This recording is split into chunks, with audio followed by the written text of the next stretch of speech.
So, Yes. very warm welcome to all the attendees, particularly, and also the presenters. It's a great evening today.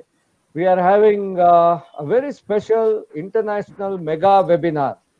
As we are onboarding, the process will take some 5-6 minutes. Right now, we are just five short of 500 attendees. So, as we go for about 4-5 minutes, I think more number of people will join in.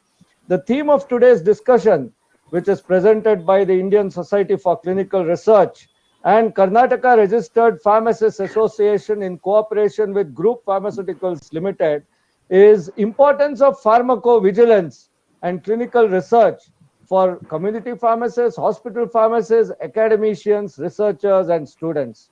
So obviously, this is a very trending topic, particularly because today with the medical legal issues happening to a greater extent and sensitization about the adverse events also increasing, pharmacovigilance has become a very important aspect. COVID-19 has turned to be a major disruption, and this disruptor has again brought to focus what clinical research is all about.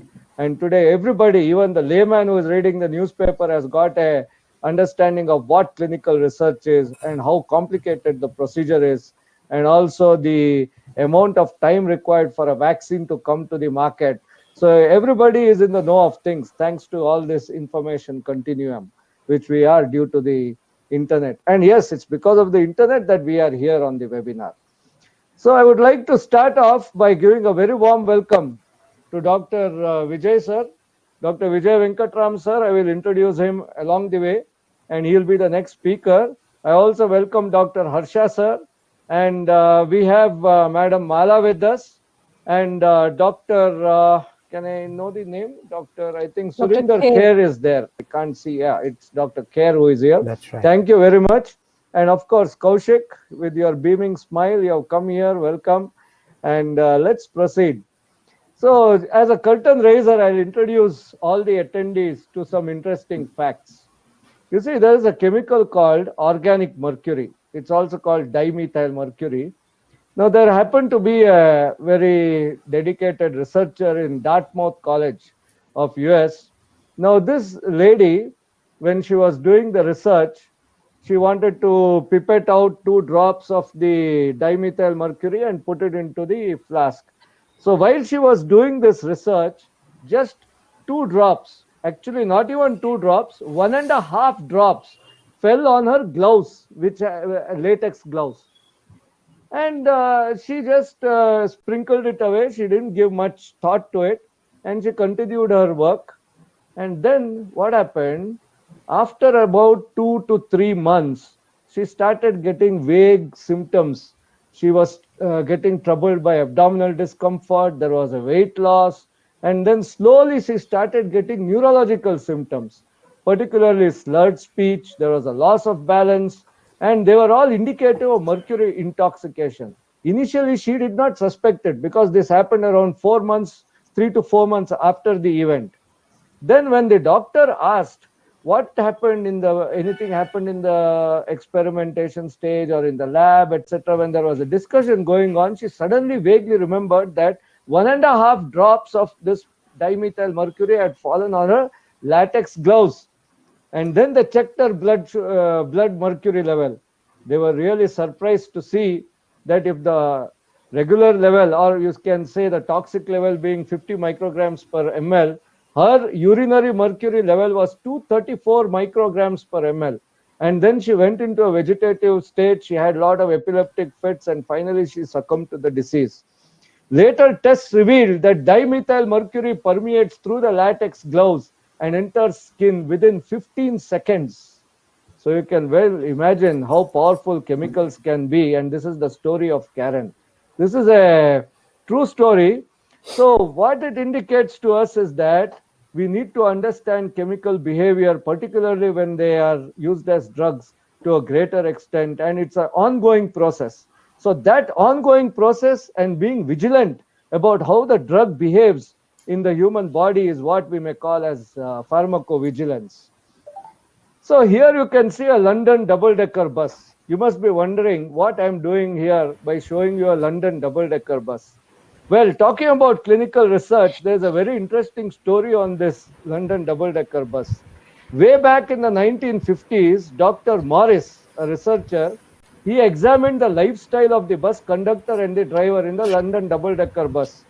He found that the bus conductors used to walk around 600 steps a day, 500 stairs, around 500 to 600 steps a day, whereas the driver had a sedentary life. Then he mapped their life for about 10 years, 15 years. It was an epidemiological study. He found that the bus drivers had 30% more cardiovascular events, more severe heart attacks compared to the bus conductor. Now, that is a very interesting clinical research, don't you think? So, what is the import of this study? Even 500 to 600 steps a day will make a very big difference in boosting our cardiovascular health. And that is the very famous London Transport Workers study. So, this is how, the various types of researches are carried out to understand not only the application of medications, but also how the medicines behave, the lifestyle, how it impacts. All this comes under the ambit of the clinical research and pharmacovigilance. May 20th is the International Clinical Trials Day. And in 2005, to commemorate the famous study of scurvy, which was done by James Lind, you know that seafaring people used to suffer from scurvy. So there are typical symptoms such as the swollen gums and bleeding gums. They found that it is due to vitamin C deficiency. So that sort of a clinical trial, which was done way back in 1747 by James Lind, now that laid the foundation for modern clinical researchers. So they commemorate this day as the International Clinical Trials Day, and that is how we are all here to celebrate or observe that entire week. So Indian Society for Clinical Research is engaged in various sort of clinical researches, and it also creates a lot of forums for exchange of information and learning. The secretary and the people from there will be speaking to you about that. Pharmacovigilance simply is drug safety. So it's a pharmacological science which collects, detects, assesses, monitors, prevents adverse drug events. So simply put, in pharmacy we study pharmacon is drug, vigilare, which means be vigilant about how the drug behaves in the body. So World Health Organization has established a center, we are all aware, in Uppsala. So they basically encourage the pharmacovigilance at the country level, and then that country takes into cognizance how to roll out the pharmacovigilance program. So that is how the Uppsala WHO Center is involved. And most of the pharmacovigilance activities centers around to understanding the adverse drug reactions. Now, adverse drug reactions are not to be confused with side effects. Now, side effects can be beneficial or unbeneficial. Adverse drug reactions are unbeneficial side effects, you can say in a very short and a simple way. Now, any injury that occurs or an adverse event which occurs one time, you can call it as an adverse drug event, which is a special type of adverse drug reaction. So such sort of things will be talked about by the panelists. And community pharmacists and hospital pharmacists, they can play a major role in at least directing the patient, trying to understand how ADRs are occurring. I still recollect when I was in Tiptur, when we were doing field work, there was a gentleman who came and complained about an ophthalmic formulation, how it was causing pain in his eyes. So the pharmacist there was recollecting that he should go and inform the doctor rather than blaming the drug, because we never know how the drug behaves. So that was a very interesting conversation, I recollect. And community pharmacists, hospital pharmacists can also contribute to the safety of the drugs. And these elaborations will be done by the panelists. Today, adverse drug reactions are also one of the major reasons why a lot of hospital admissions happen, because these drugs behave due to the genetic as well as the age and other comorbid conditions in different ways in different people, precipitating various types of adverse drug reactions. We still recollect the rofecoxib story, Vioxx. Even I had launched that product when we were when I was in another company. It was a real good drug for acute pain management. In fact, in dental cases, there was excellent result when the patient uses it for 2 to 3 days. And there was also very good result in post-operative pain. However, the trial called APPROVE in 2004, it showed that there was a very serious risk of stroke and heart attack, that is negative cardiovascular events occurring due to chronic use or long-term usage of this Vioxx. And that was sufficient. Vioxx was pulled out from the market and around $5 billion was spent by Merck as a compensation to all the patients. And now we are aware, in our textbooks, we have read about how thalidomide causes fecomelia and that the pregnant women used to take it. There were no tests, for teratogenicity during those times. So they used to take it for morning sickness and sleep, but they landed up with very big problems. So another story which I myself have seen, I was marketing estimazole, terfenadine for several years, but then suddenly it was pulled out of the market because of the cardiotoxicity. That is, there is interference with the QT interval in the ECG. Of course, in this case, it was not about the adverse drug reaction alone. What was considered here was that the benefits no longer outweighed the risks. See how the science improves. And that is why the drug was taken off the market. It was not because the drug was not a good antihistaminic or that it was non-sedating. It was a good one. But they found newer drugs which had come into the market, they had more benefits and less risk. So they decided to phase out these old drugs. So these are all the interesting happenings. What I'm trying to say is that the pharmacovigilance is a very dynamic science and it keeps changing its colors. There are newer shades of information coming in and there is a new spin given to the drug story. So this is the marketing perspective of the antihistaminics and the pharmacovigilance, which definitely influences our marketing communication. And we pharmacists have to be sensitized to all this. I think now we are stabilizing. We are around 620. So it is good to go to the main panelists. It's my joy and happiness and honor to introduce you all to Dr. Vijay Venkatraman. Dr. Vijay Venkatraman is basically a diabetologist and he has an MBA in services management. He has been conferred with the Fellowship on Pharmaceutical Information and Pharmacovigilance from United Kingdom. He has 2 decades of experience. He's also an entrepreneur and drug safety physician. Dr. Vijay sir has also founded Ovia MedSafe. It is a global pharmacovigilance consulting and drug safety company, and it is having its branch in London, UK also. He has got an honorary position in the regional editor India for the global forum of the official magazine of Drug Information Association. He has been associated with several organizations for pharmacovigilance activities. So he is a hands-on person who is invited to speak in various sessions. He is known to have published several papers. He has got a Leadership Excellence Award, State Appreciation Award, and this is his interesting biopic. So, of course, I request him to now talk over, but Malaji gave me a hint that I should introduce Dr. Harish sir also now. So Dr. Harsha, I will introduce, and then I'll go back to Dr. Venkat. So Dr. Harsha, who is also with us, can you please just wave, sir, so that people will know that you are Dr. Harsha, who works as a radiation oncologist at Fortis Hospital. So he's a board certified from the Tata Memorial Hospital, Mumbai University, Belgaum. He has worked in Karnataka, Can, so many places. He has been associated with the clinical research with Glenmark and other companies. He's a life member of Society for Clinical Research. And then his main role here today, because this webinar is divided into 2 portions. The first portion, Dr. Vijay sir will be handling, particularly a communication for the pharmacists, community and hospital. And Dr. Harsha sir will take the panel discussion, which will happen with all the other clinical researchers who are there in this panel. So I will leave it to Dr. Harsha to introduce the other panelists later.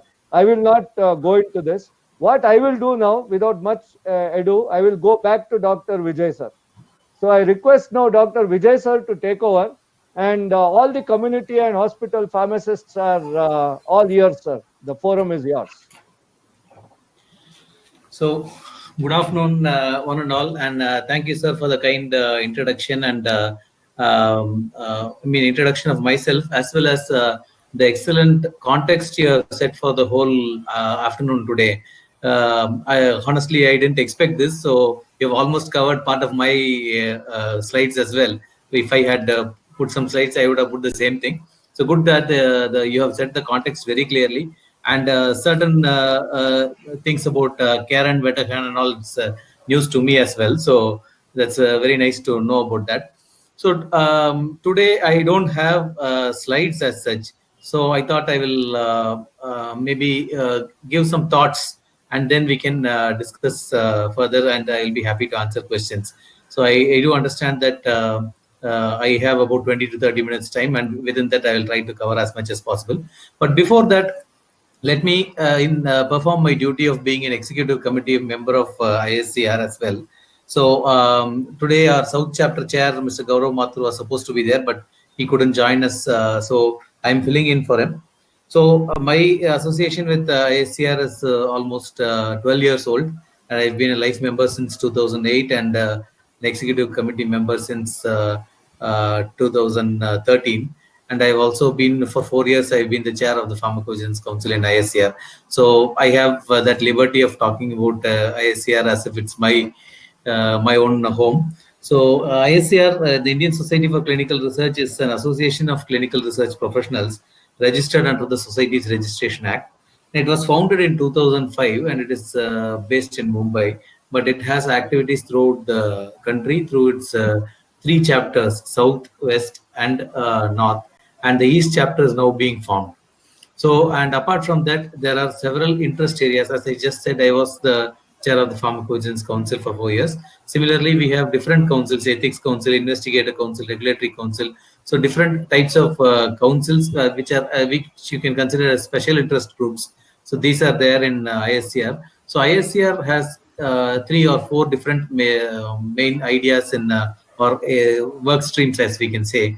So one is awareness, raising awareness about clinical research across the country, and 2 is advocacy, advocating for good clinical trial regulations across the country, so that the patient is the beneficiary at the end. So it is important to note that it is not Indian Society of Clinical Research, it is Indian Society for Clinical Research, and there is a lot of difference, and it is a very conscious way in which the founding fathers of ISCR have actually kept this name as Indian Society for Clinical Research.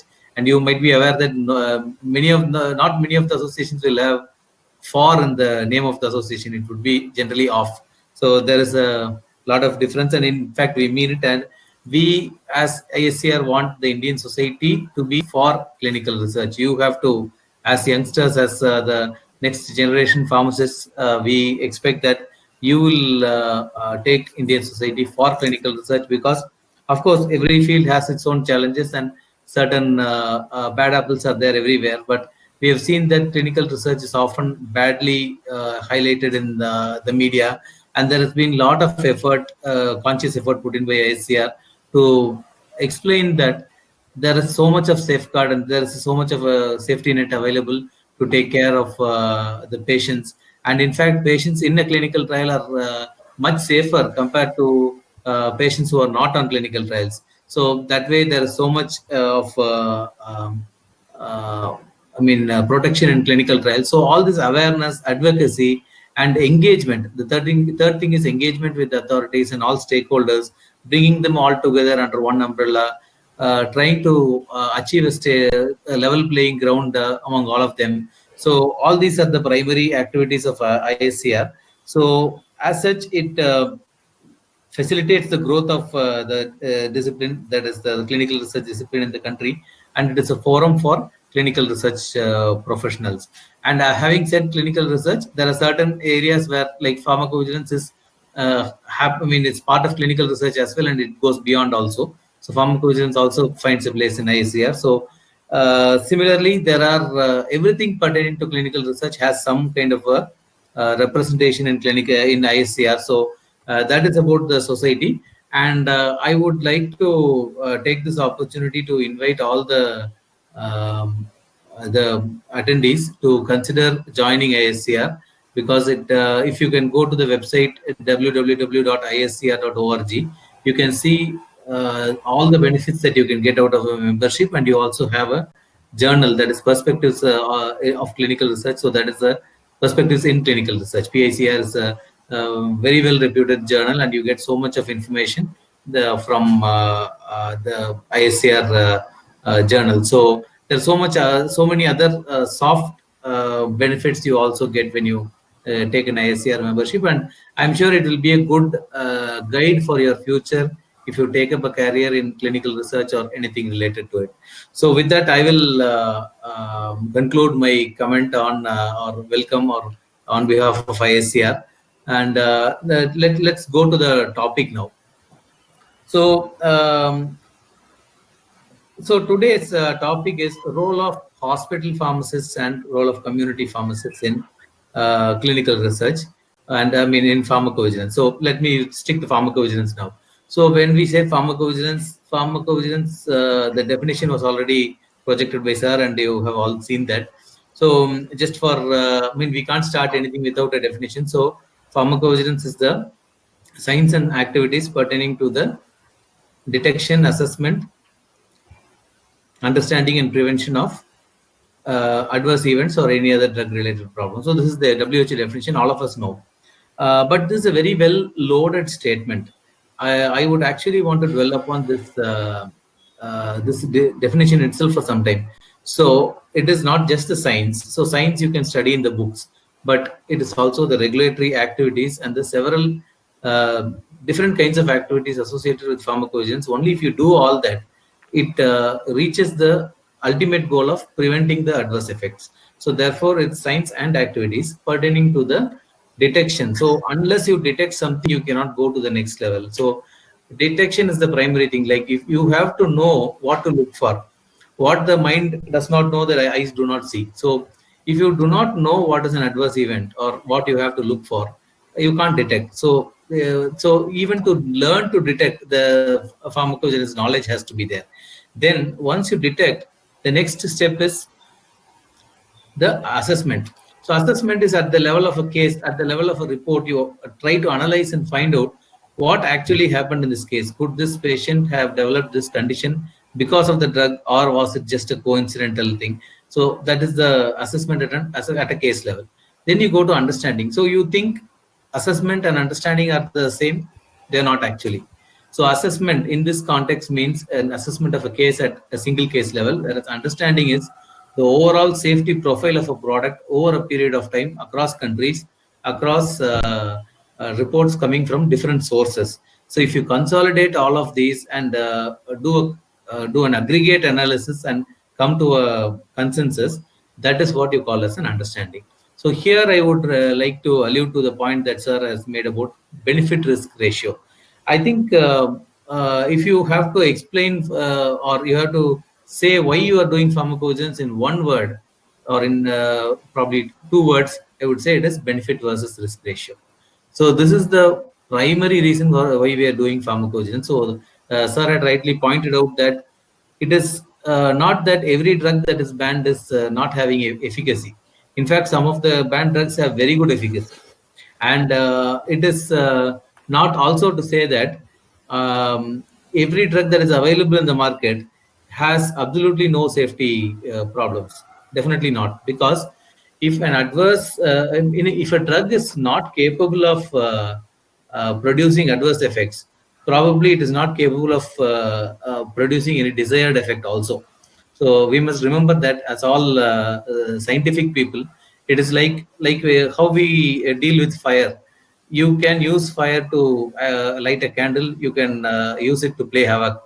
So medicines are also like that. I'm sure all of you will agree. So if we use them rationally, you get benefit. If you do not apply your mind and use it recklessly, it results in risk. And basically the whole idea of this understanding is to prevent adverse effects from recurring and further serious issues from happening again and again.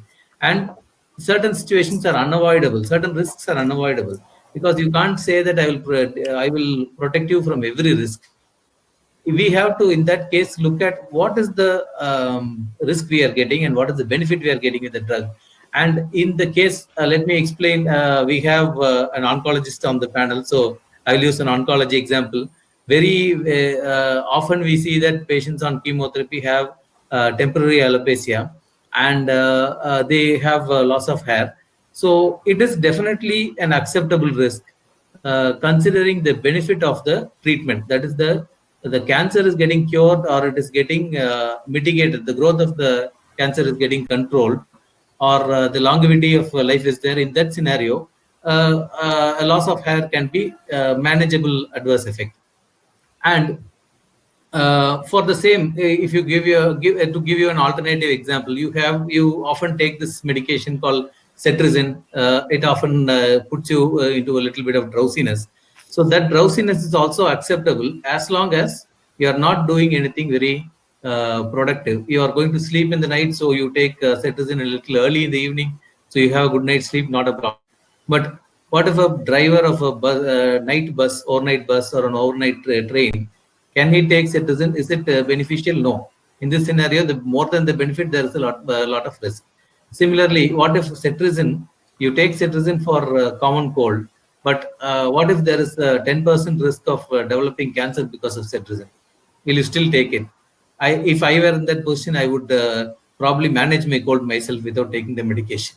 So that way, I mean, this is not true. Please don't take it by face value. This is just an example. So cetirizine is a safe drug, by the way. So if you assess the benefit versus risk, and if you are taking a learned opinion, nothing like it. And that is what we are actually here as scientists. Every doctor, every pharmacist, every healthcare professional is primarily a scientist, according to me.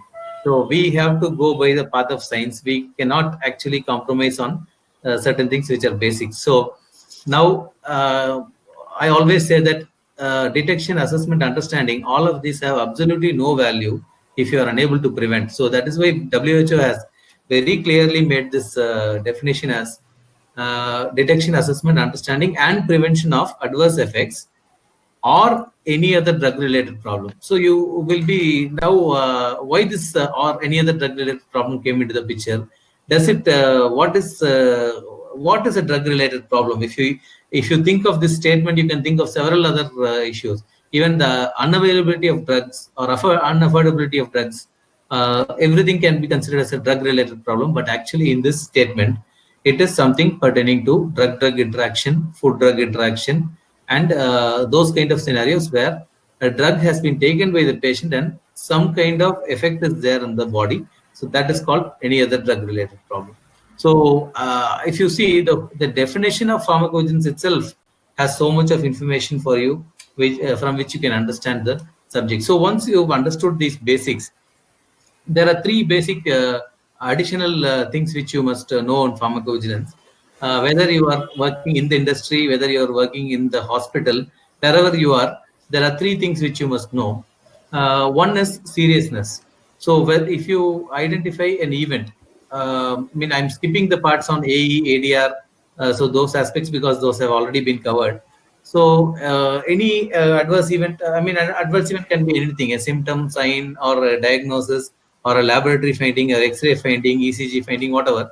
So if you have an adverse event and that adverse event results in death or life-threatening, or it is causing more than 24 hours hospitalization, or existing prolongation of existing hospitalization, or if it further causes the significant disability or incapacity in the patient, congenital anomaly or birth defect if the mother takes the medication and the fetus has that, and last but not the least, any important medical event as judged by the physician.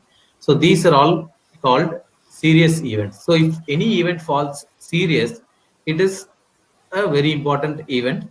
It is not necessarily that symptomatically it is serious for the patient. A patient can say that I have a very severe common cold. It doesn't matter actually. The seriousness is different from severity. Seriousness is something that could have the potential for harming the patient. So seriousness is the first cornerstone of pharmacovigilance. Next thing, we have to look at expectedness, whether an event is expected or unexpected. So who says this? You have a drug literature. In the every drug with the drug you have a literature, and in that you have a column called adverse events. So here that says Hello. Hello. No, continue, sir. I think Yes. she's answering a call. You please continue. Yeah. She has not put the thing off. Please continue. Okay. So if you look at the label that you have in a drug, you will have adverse event, you will have contraindications, you will have caution. So all those subheadings will be there in the package insert that you have. Similarly, companies have something called company core safety information. So that will be the document which says a particular event is expected or unexpected. So why this is important? Because if this is such an event that is reported, if it is known to happen with the drug, the risk is lesser because at least you know that that has already happened. If not for this patient, somewhere else it has happened, and it is known to the scientific community as to how that risk can be managed. But if it is unexpected, you don't know that this has happened so far, and this is happening for the first time. So you don't know how to manage that. So unexpected is a little more significant. Then coming to the third part of causality. So causality or relatedness, what it means is that a patient has taken a drug and developed some problem. Whether this problem is because of the drug or not, how to analyze. There are several algorithms, Naranjo's algorithms, WHO causality scale. So many things are there. You can Google and read. I wouldn't go into the detail. But these algorithms or WHO causality scale will give you some kind of understanding on whether the patient developed the problem because of the drug or how probable it is. So if the patient has 7 other drugs which are more serious, more toxic and could cause this event, and your drug is probably not, may cause that event, but you have much bigger culprits there. So then your drug could be a possible player, but could not be certainly the primary cause. Whereas in certain scenarios, the patient could have other underlying conditions or other parallel illnesses which could contribute to the event itself.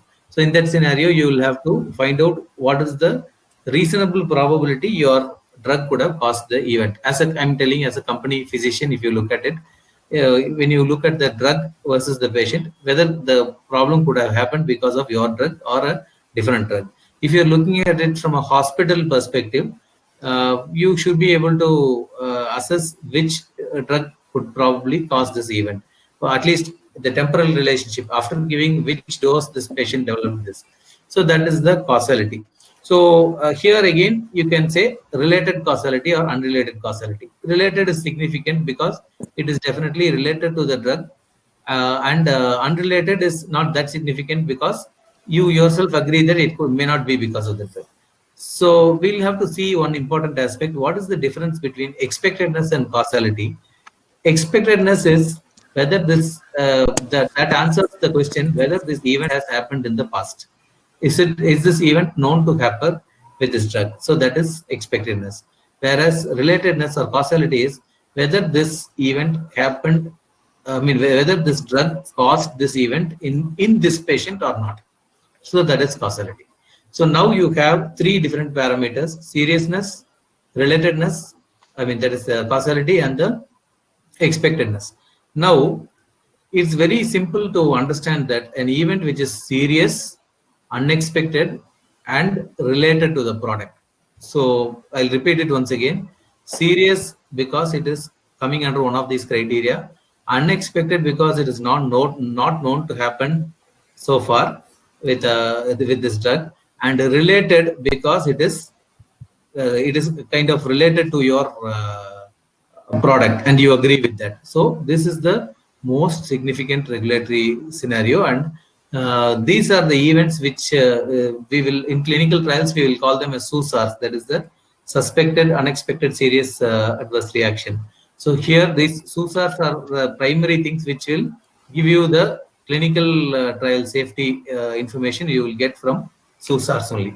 So basically in clinical trials, the SUSARs give you the immediate safety profile of the product. But once the drug comes to the market, in the long term, only after you keep using it in multiple patients, and in different parts of the world, and people keep using the drug again and again, then only you get the actual safety profile of the drug. Because in a clinical trial, very few people take the drug, and it is limited to a certain group of patients which are probably not having other problems. They are not having other medications. They are not of the vulnerable age group. The ladies are not pregnant or lactating. So all these high risk category will not be there in the clinical trials, and all this you will come to know in the post marketing stage only.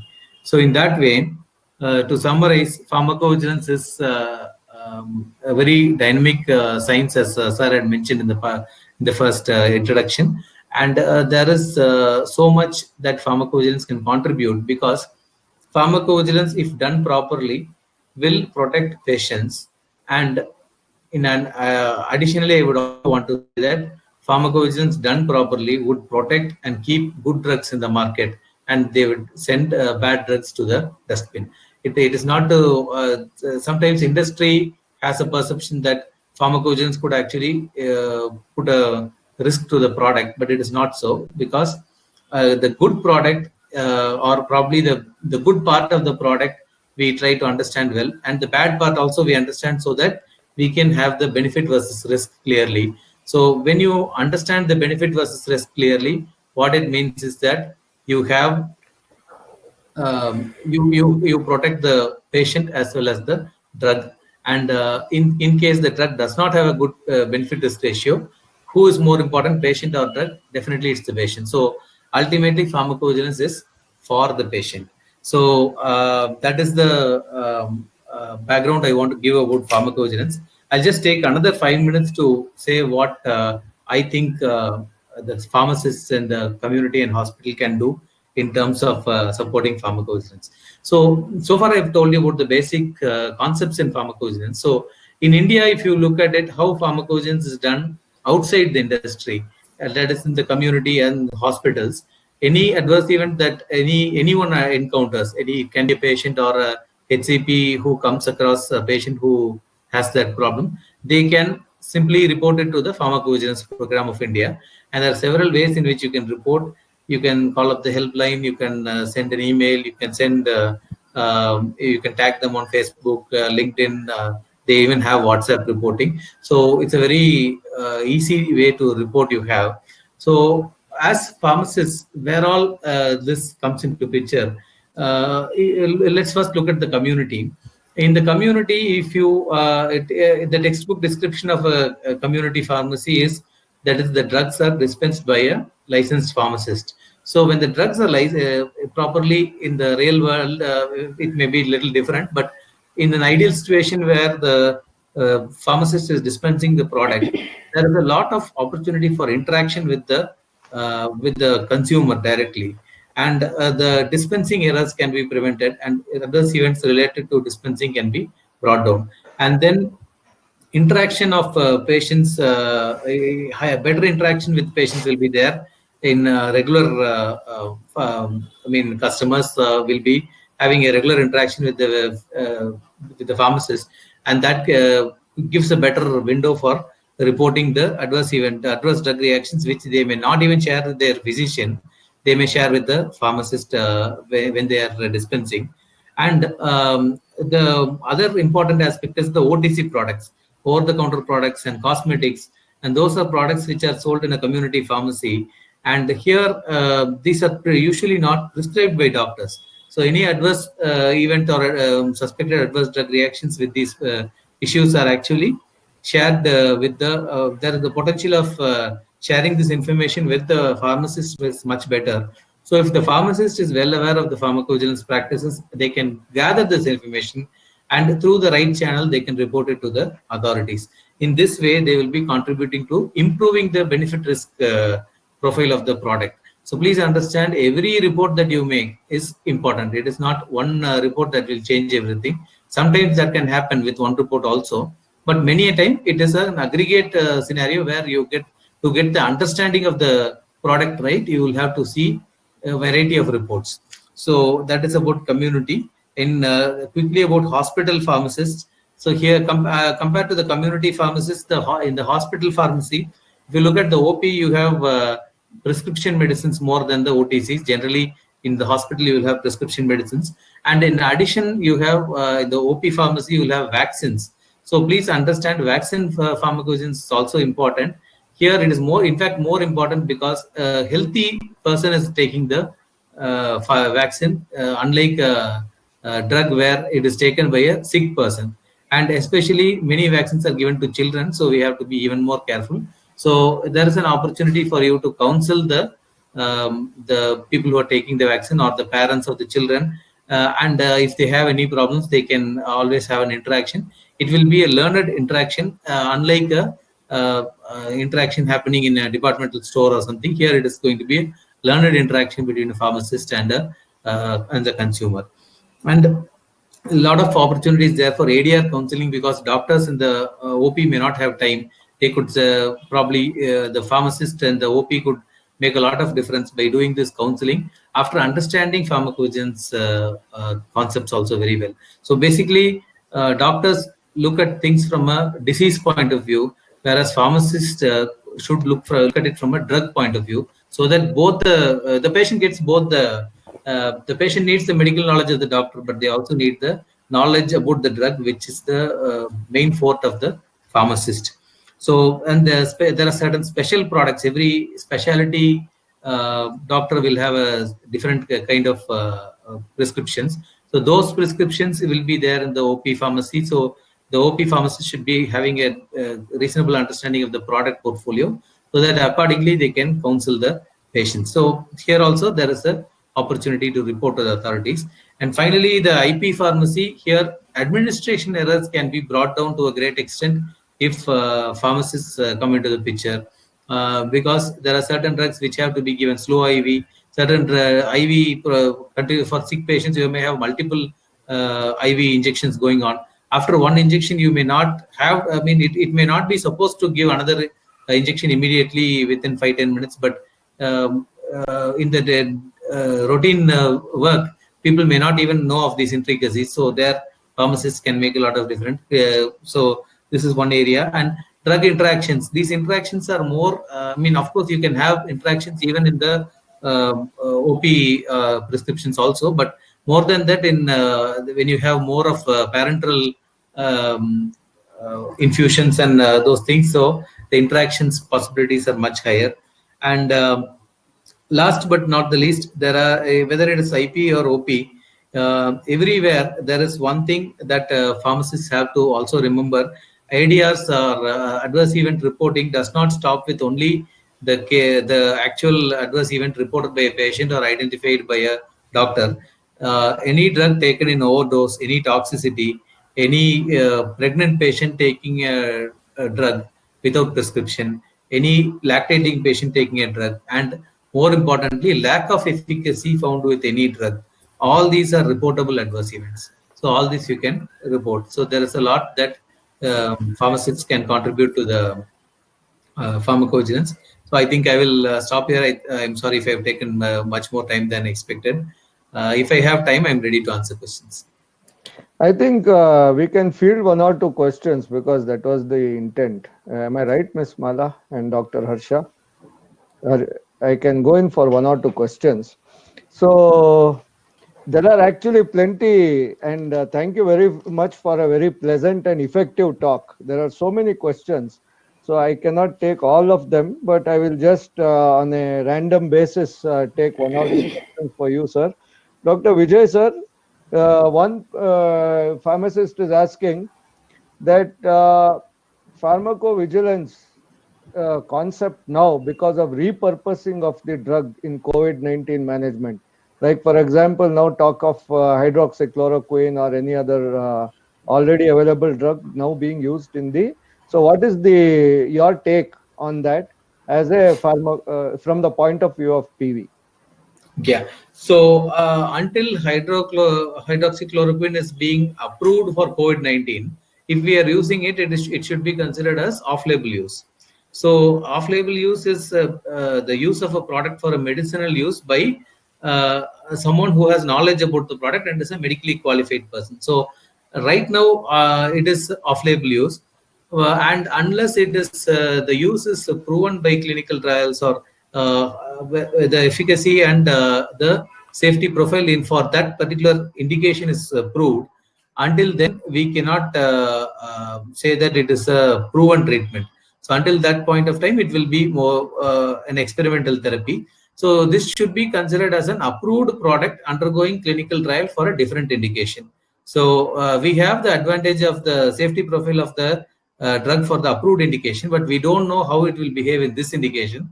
So we need to look at both the things parallel. Yeah, because Donald Trump is trumpeting on this, so I think that's why the question Yeah. has popped up here. Then one more question or a point he is making. Can you please elaborate on the PVPI mobile app? There is, I believe, a mobile app in which the pharmacovigilance reports can be given. Can you elaborate on that? Yeah. So if you go to Android, I mean the Google Play Store, you can find an app called PVPI. So this app is, or I mean, if you check for ADR monitoring, you will get that app. So this app is actually meant for HCPs, and HCPs means anybody in the healthcare team, not just the doctor alone. So the HCPs can actually download this app, and once you provide your profile, your data will be there ready-made, and you have to just give 4 or 5 screens where the basic data about the patient, drug, and the event, and what is your comment on that. And if you just click on that button, it will open up into an email, which you don't have to write anything in the email. You have just click that button. It will automatically be reported to the nearest ADR monitoring center under PVPI. So this has been a very successful initiative, and it reduces the reporting time, and doctors who are interested in reporting adverse events find it even quicker than any other traditional. Even if you want to write an email, you have to compose and draft everything. So by the time you do that, you will also have to write signatory notes, and you will have to say your opinion. You have to draft a proper email. That will take at least 5 minutes. This will probably take less than 2 minutes. And this is a very successful model. And in fact, it is being very highly respected in the international community as well, because not many pharmacovigilance programs in different countries have such kind of a tech initiative, which can be easily adopted by everyone in the almost everyone in the healthcare fraternity. Thank you, sir. So that was interesting. And these kids are asking, how about the scope of PharmD, B-Pharm, M-Pharm guys in both PV and clinical research? And which is more hot? Is it PV which is having more jobs, or is it clinical research? Okay, so it's difficult to say which has more jobs, because now clinical trials, I mean, not now, every day, for all the time, actually, clinical trials have to happen. And now with COVID-19 and the understanding about clinical trials, the importance of clinical trials, everyone realizes much better. So it's only going to increase. And we have Dr. Srikanth also has joined the call, so he will be able to comment further on that. But let me restrict myself to pharmacovigilance here. Yeah, pharmacovigilance as a field has grown intensely, and immensely in numbers also it has grown, especially in India. India is a country where most of the world's pharmacovigilance activities for the industry happen. So India is world's back office for pharmacovigilance, you can simply say that. And that is a very well established fact. We have almost 20,000 plus professionals in India alone working for, looking at the benefit risk profile of different drugs given for different conditions across the world, and even for the biggest of the big drug corporations, all of them, their background, their PV work is done in India. It is definitely going to increase only. And as long as a drug is being marketed, each drug that is being marketed will have some kind of a safety obligation. The pharmacovigilance obligation will be there for pharma companies, and therefore it is a perennial field. It cannot go down, and it is a compliance activity. So companies have to do it. They cannot say that I won't do pharmacovigilance because I don't feel like doing it. It's not a good to have. It's a need to have. So therefore, from a career perspective, there's a lot of potential. So is there a particular course available after B-Pharm, M-Pharm, or something focusing purely on PV? Yeah, there are many courses available. Even ISCR has a course, and shortly ISCR is planning to bring it into an online module of probably 10 to 12 lectures, which will lead to a certification program. So that is there in ISCR itself. Okay, that's important. Yeah. And there's a little technical question. I don't know if you please take it. Why is it that the causality assessment relatedness is not done by WHO UMC scale or Naranjo probability scale? Okay. None of these scales are mandatory. For if you look at how causality is done in India, the PV guidance document for the industry says you have to follow WHO scale.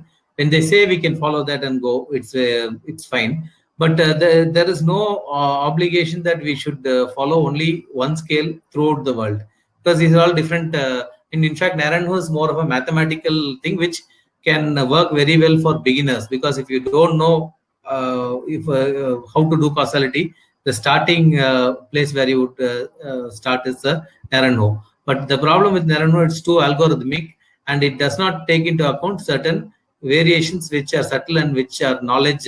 When you become more knowledgeable in your field, you will understand that certain things don't actually work that way. So any causality method is fine, as long as it is acceptable, and in your country if it is legal. For in India, for the industry, WHO causality has to be done. That is the mandate from the government. But as such, there is no one system which everyone should follow. Last question, sir, and then I'll hand it over to Dr. Harsha. So the last question is relating to, is there any special sort of a PV system, or do you have any departments in PV for various like oral care products and for Ayurvedic products? This is the question. Okay, I'll quickly answer this. So basically, pharmacovigilance for drugs. I mean, when we say pharmacovigilance, it is for drugs. For vaccines, we have separate thing called vaccine vigilance, because as I told you, vaccine is given to healthy people. So there, the certain concepts are different. And you have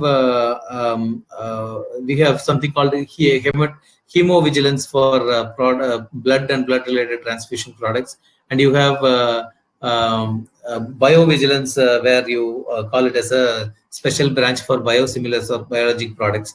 And in fact, there is veterinary vigilance also for veterinary products, and material-vigilance for medical devices. So different names are there, but the concepts are very much the same. Even cosmetovigilance is there. And these are only the names are different, but primarily the idea is still looking for benefit-risk ratio only. So for oral care also, you have any sub-department, oral care and Ayurvedic and nutraceutical, because these pharmacists are now selling a lot of these products.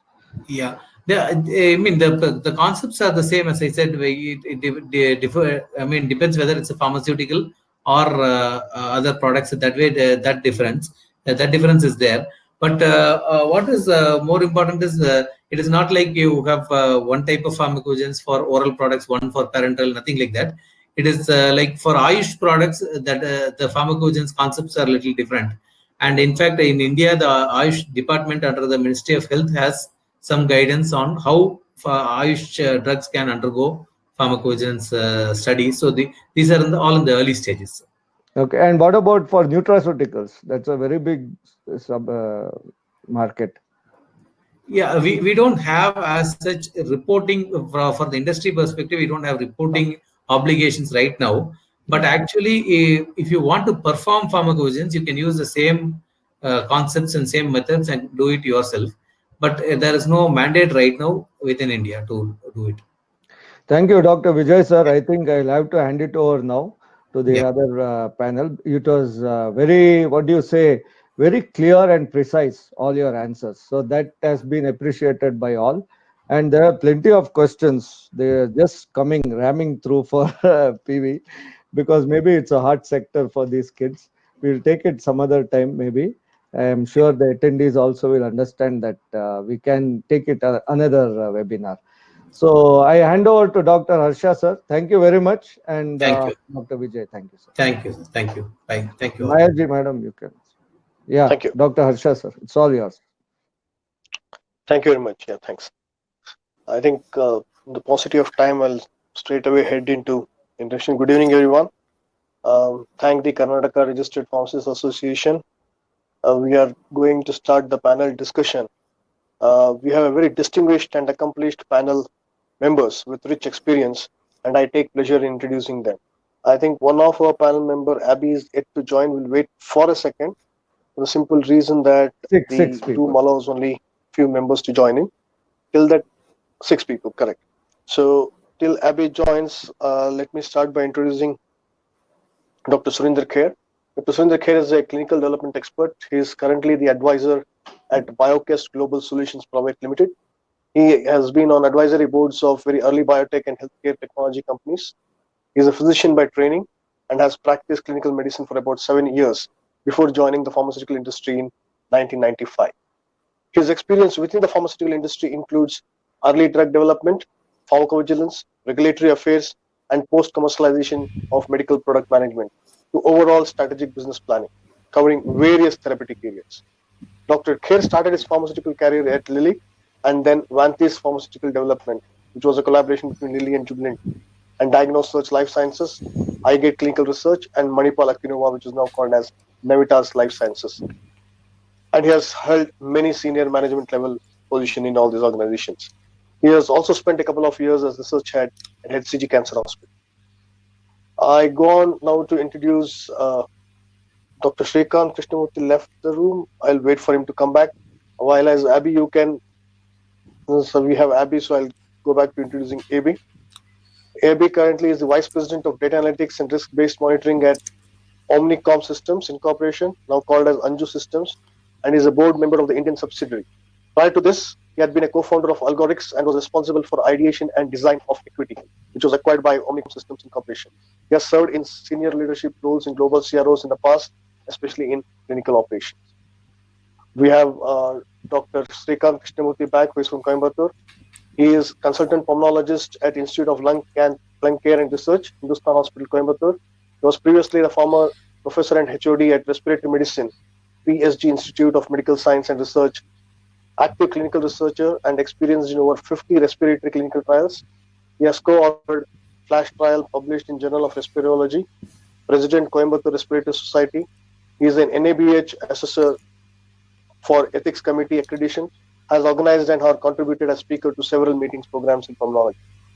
And last but not the least, we have Mala Srivastav. Mala has over 20 years of experience in pharmaceutical and healthcare industry, with 23 years in clinical research, with extensive experience in regulatory affairs, clinical operations, and clinical quality assurance audit. She has held leadership positions in various organizations in India and abroad. Worked with multinational pharmaceutical companies like Novo Nordisk and Smith & Beecham, Syngene, a Biocon company. Worked across varied cultures and geographies, managed clients in US, Europe, Israel, Japan, Korea, Russia, and Asia Pacific. She co-founded Nextwell Consulting LLP in 2000 and has been heading the same since then, and provides support and advice to companies to help them translate the products to the clinic. She sits on the advisory board of Rank Biotechnology, medical device, and technology companies, focusing on developing novel and cost-effective therapeutic and healthcare solutions for panelists worldwide. She is a life member of ISCR and active member of the Regulatory Council. With this introduction, I would just like the foundation for the panel discussion to happen. We are in exciting, interesting, and scary times.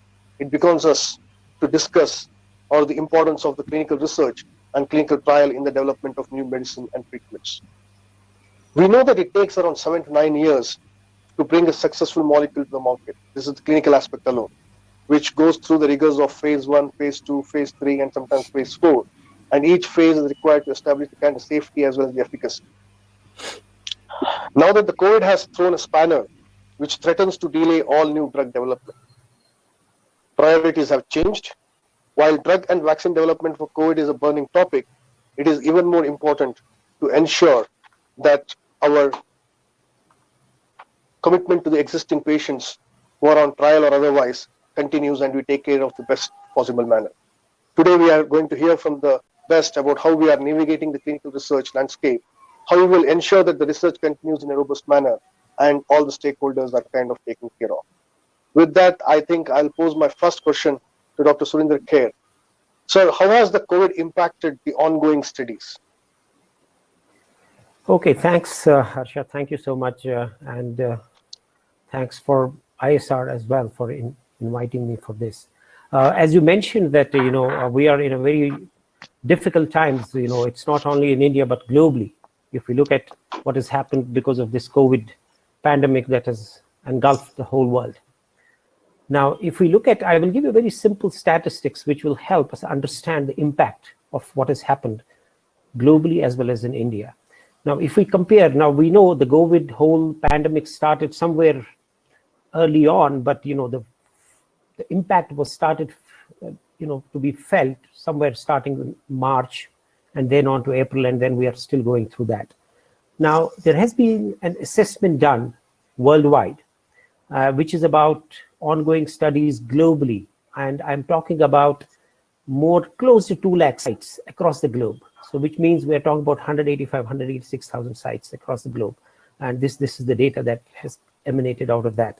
And we are talking about close to 5,000 trials which are running, which were running, or which are still running in this.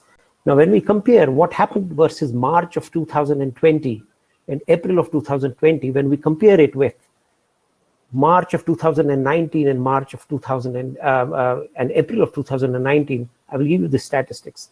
So the difference, especially globally, there has been a decrease in April of 79% in the average number of new patients entering clinical trials. So which means there has been a diminishing of 79% of trials in April. And this was about 65% in March. So when we compare March last year versus March this year, April last year and April this year.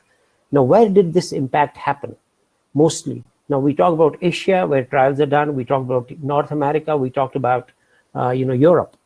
Now, the impact typically has been in all over these places. But if we talk about India, in March, there was an 84% negative growth in new patient administration. And in April, it is 97%, which means, you are not just getting anything on. The only positive factor has been in 2 places, which is in South Korea, China, because they had this impact earlier on and they stabilized earlier on and it has started getting better. I'm sure in May, they might have done a little better, but the impact has been significant. So when we talk about the impact of these trials, impact of this COVID thing on the trials, so it's a significant one. You're doing away with almost, it has been eradicated out in India. There are no trials, no fresh patients getting in. We'll talk about subsequently what happens. Now, another way to look at it is what happened, which therapeutic areas got impacted more than the others, out of whatever little has happened. So it goes across, but what I realize is in oncology, it has been relatively less. There has been a 48% versus 66% between April and March and April. So which means because patients who have to take oncology medication, chemotherapeutics, were still going to these hospitals because they had to get these drugs. But what has happened in other therapeutic areas, dermatology, 91% loss. We talk about cardiovascular, 95% loss. Endocrinology, respiratory, 86% loss. So there has been a significant impact, and this is global. So therapeutic area wise, trial wise, it's generalized across therapeutic areas, across countries. So it has definitely had a significant impact to answer your basic question of what has happened to the clinical trials because of COVID. So these are all existing trials. The new trials are just not beginning. So obviously no new recruitments are happening. So whether it is old trials or new trials, it's just not happening. Thanks, Dr. Surendra. I would kind of ask the same question with an added twist that to Dr. Srikanth. At your site and for your existing patients on the studies, what kind of impact has this COVID brought in? What are being the challenges? What fears patients have had?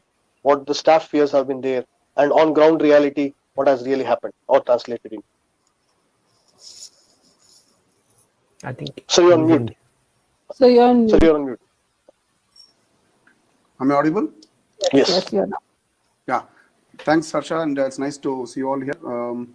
As he said, there's a huge impact in all the therapeutic areas in pulmonology. I think COVID is respiratory related primarily, so COVID has had a major impact on us. I would just give my experience. What's happened is, there was a sudden drop in the old patients coming to the site. Forget recruitment. New patients were not even considered for consent because patients were not able to come to the site. I think that was the main reason, at least from my perspective. Second was the fear. The first one was the lockdown, no transport, how to come. I think that had a major impact. Even people staying very close, they were scared to walk and come because of the lockdown, basically. I would say that. The second was whether the subject will get COVID if he comes to the hospital. So there were a lot of queries from the telephone itself, whether we can come. Is your hospital treating COVID? So can I come? So we managed all these on a case-to-case basis. Some of the patients were explained, and we got an oral consent for all the patients, right? COVID is there now. Would you like to come? Or would you not want to come back? You're free to take your. So the consent was again obtained. And some of them did agree to come. Some of them we did remote visits. So whatever we could do remotely, capturing the symptoms, capturing their well-being was done. Of course, all these were protocol deviations. But one of the major issues which we faced was, you all will understand that respiratory trials, the most important way to assess the outcome is pulmonary function test, spirometry. It is the primary objective is usually linked to this variable. And unfortunately, PFT being an aerosol generating procedure, there was like total shutdown of spirometry all over the world.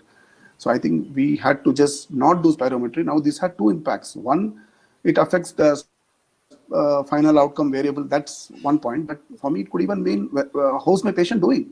I would like to know the lung function, whether it's improving or, for assessment of his safety also. So that was a huge thing we faced. And so we had to do more of clinical assessments.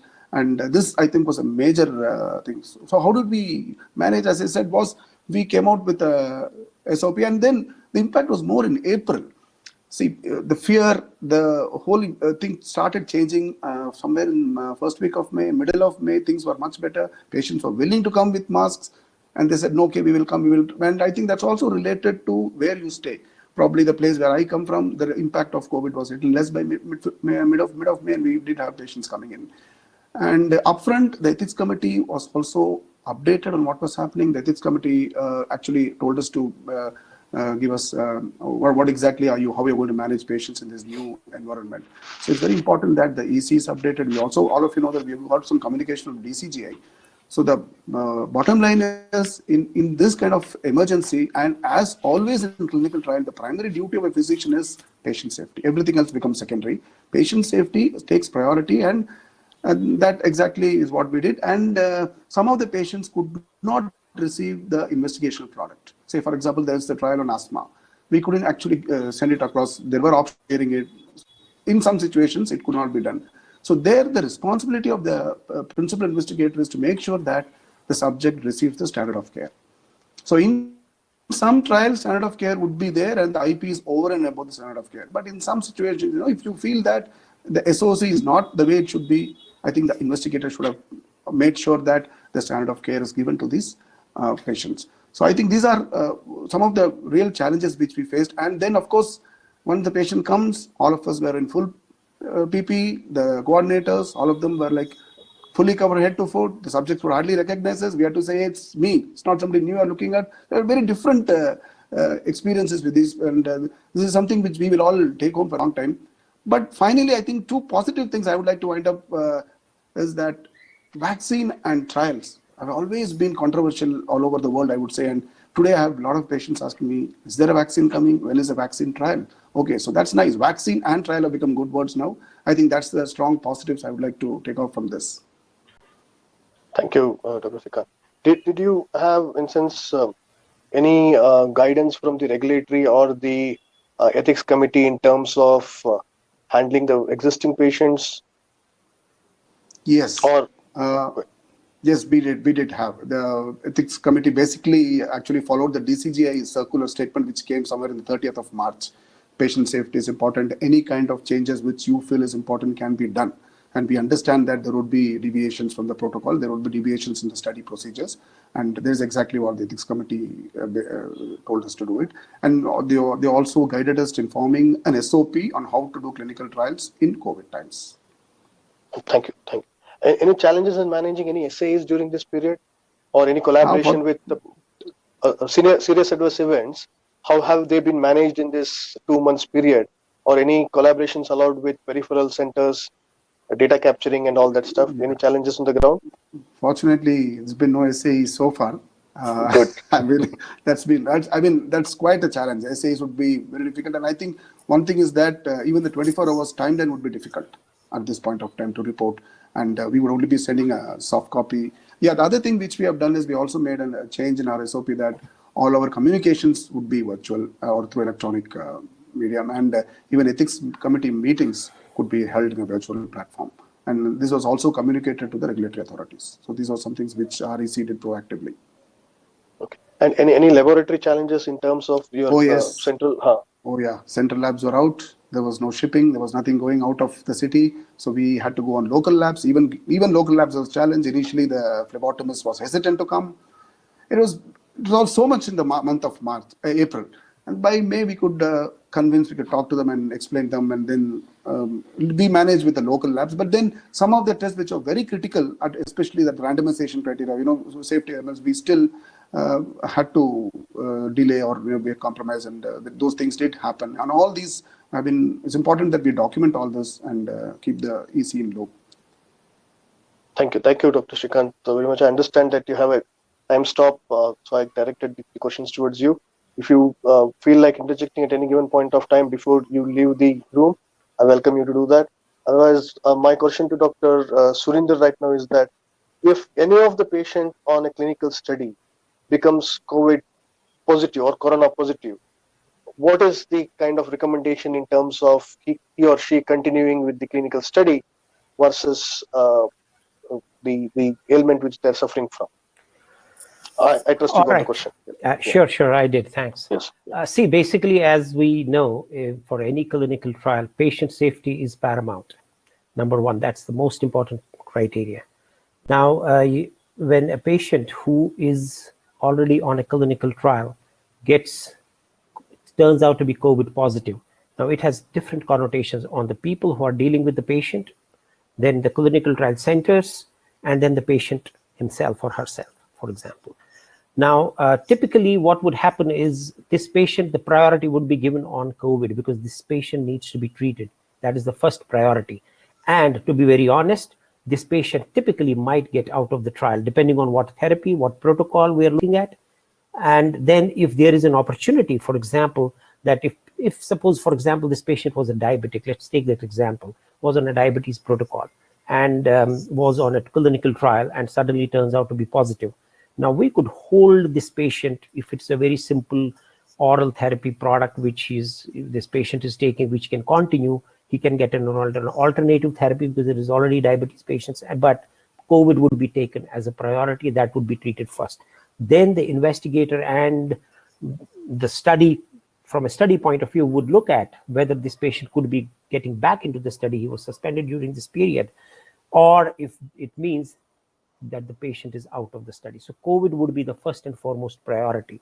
I would go to the extent, even if, for example, in a lot of studies, and there have been guidances on this very clearly, that if there is a patient who is in a clinical trial and is coming and is being still continuing on to the study, if there is and in fact, if he comes in contact, a COVID test should be done to this patient before the clinical procedures are done to this patient. And if it happens to be positive, then obviously COVID takes precedence on the other. And then it's a medical decision at that point in time, depending on what study, what therapy he's taking on. Not only he's part of a clinical trial, but he's getting treatment at the same time during the clinical trial. So that's where you have to take that judgmental call, medical call, that whether this patient should continue the trial, should be suspended for the time being, or should be continuing in this study. For example, if it is an oncology thing, for example, they might still continue to do and give his oncology therapy, but at the same time treat his COVID, depending on how severe or not severe his symptoms for COVID are, for example. So it would be a judgmental call taken that way. But from a regulatory or an ethics committee perspective, this is all allowed. You could take these decisions because primarily it is the patient's safety which is extremely important and urgent, and which takes precedence over all regulations, over anything else. Thank you, Dr. Surinder. Just to summarize, since the first part of the discussion is that the patients who are coronavirus positive, if they are asymptomatic and if the risk-benefit ratio-wise the risk is not much, may probably continue to take the study medication. While as if the COVID symptoms are there, then it becomes imperative that the patient gets the COVID treatment and is taken care of. And the earlier part, when we look at it, the studies in the last 2 months, the recruitment rates have come to zero. The existing patients, few of them have not been able to receive the right kind of clinical, research trial protocols to be adhered to. The data management challenges have been there. In few cases, IP probably challenges have been there. This does bring in a new challenge regarding the sanctity of the data, how the studies will be analyzed over a long run, what happens to the data which is collected in these 2 to 3 months. These are not questions which are easily answerable as of today, only in terms of whether it is a phase 1, phase 2 or a phase 3 study, and what component of patients were impacted and how this fits into the overall assessment of the data. I think the clarity will emerge in future, if I'm not mistaken.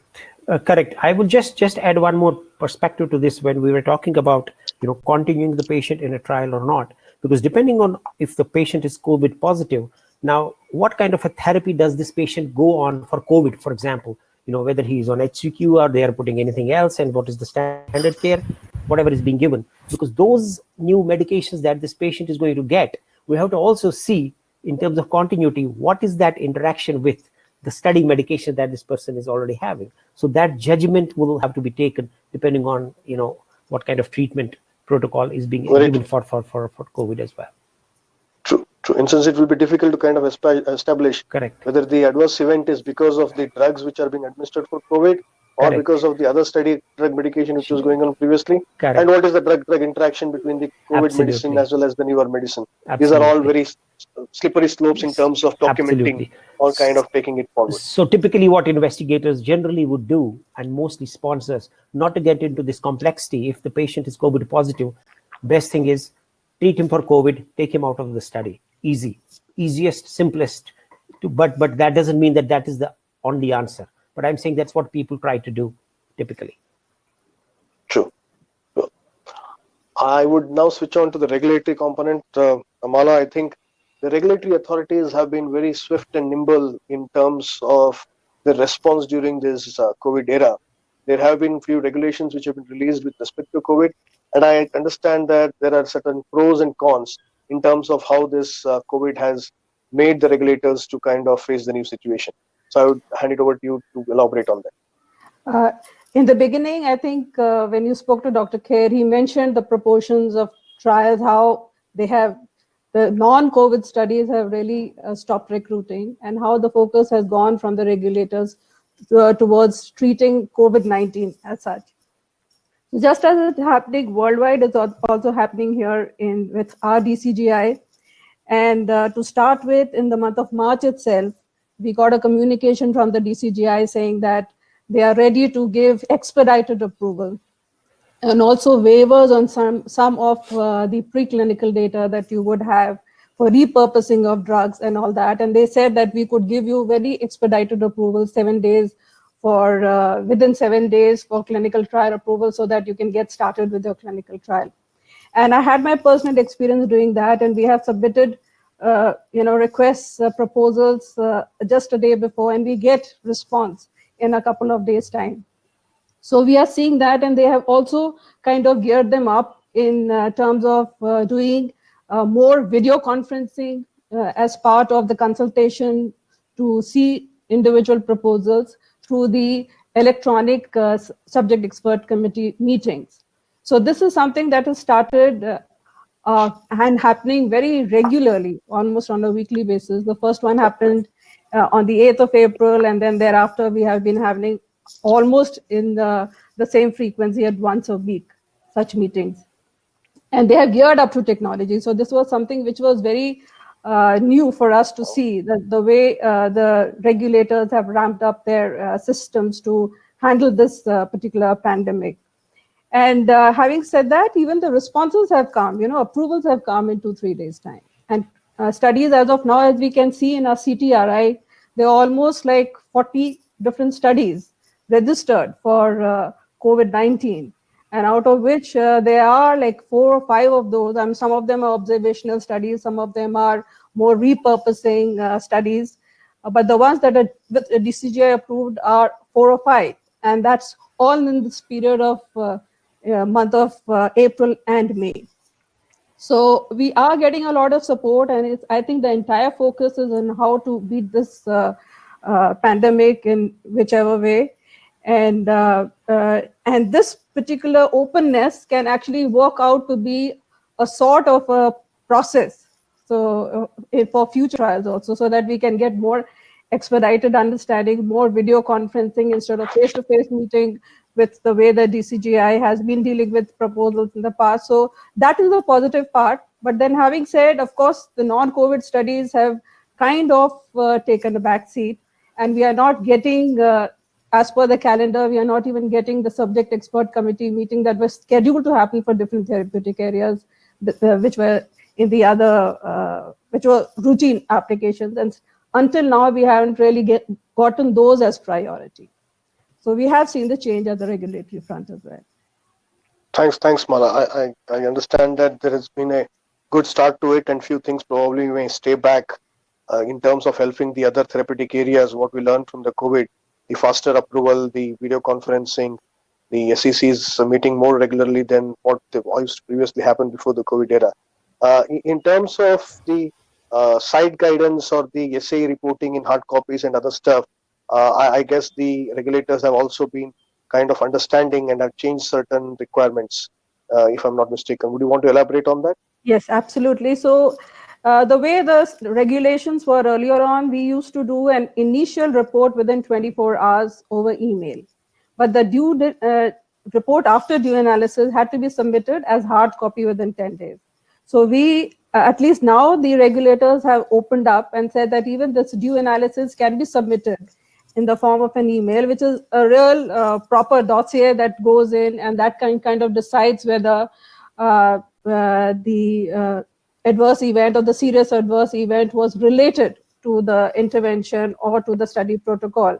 So that dossier is now permitted to be submitted to email, which was not earlier, always used to be hard copy, because that becomes the basis for the regulator to advise the sponsor or the investigator in terms of whether it's related and does the patient has to be compensated for that trial related injury.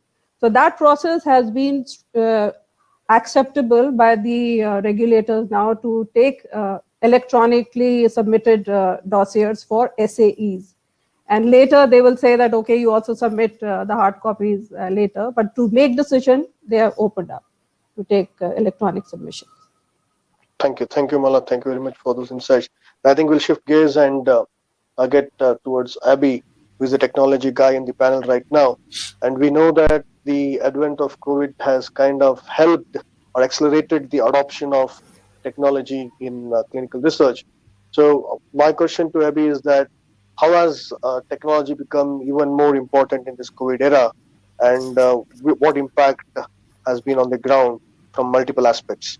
Over to you, Abby. Thanks, Harsha, and thanks to the Karnataka Pharmacy Association as well as ISCR to have me here.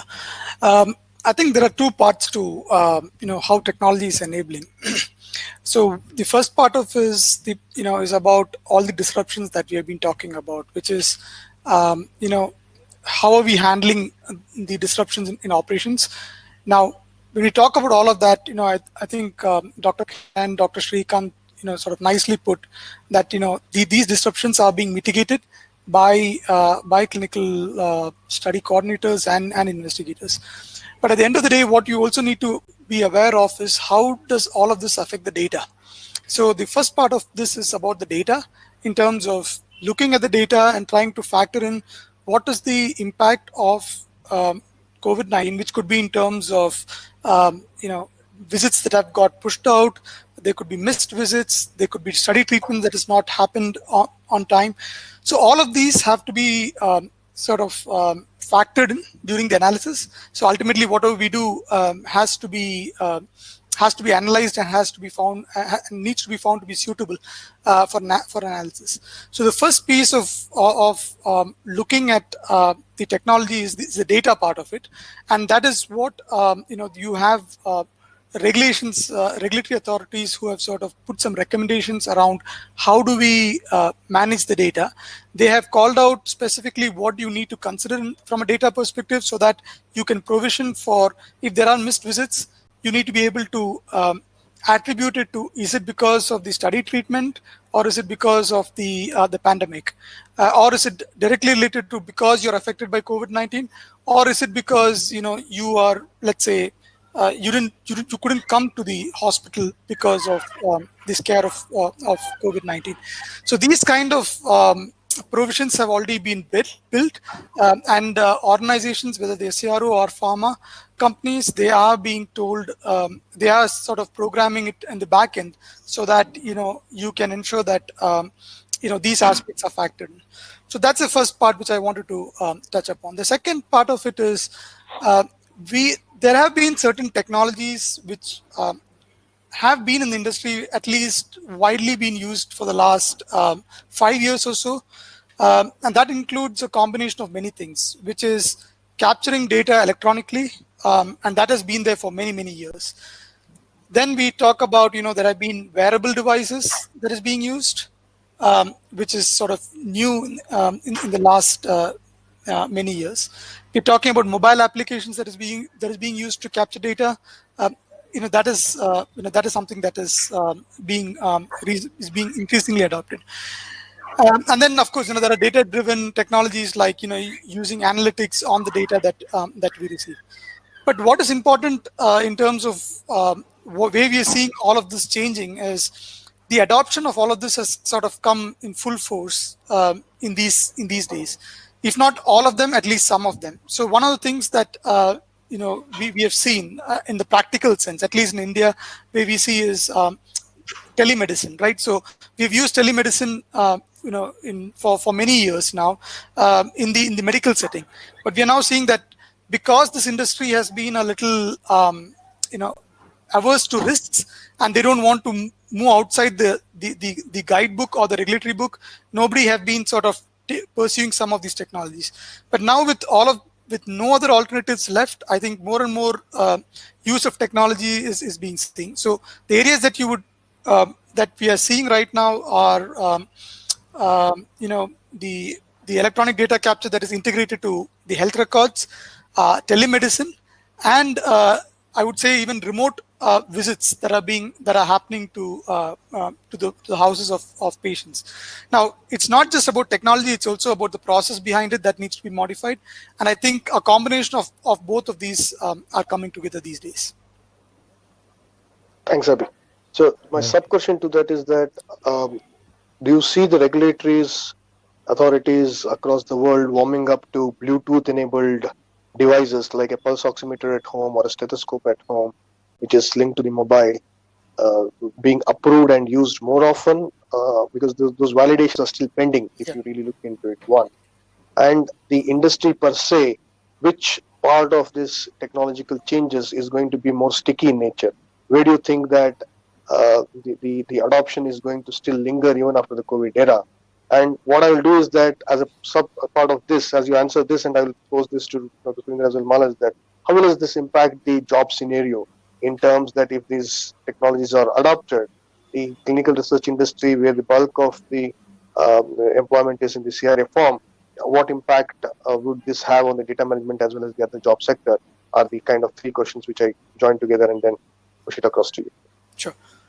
So the first part of the question is about, what is the regulatory position on this, and in terms of at least some of the technology. And I think, for the benefit of the audience over here, it's important that, just to set the context here, which is the devices that we use in that we use in medical practice typically is not as easy as that you can use it in clinical research, because when you submit the data, the regulatory authority that is approving this is going to ask you, can you confirm or can you prove to me that the device that you're using is going to exactly do what it is supposed to?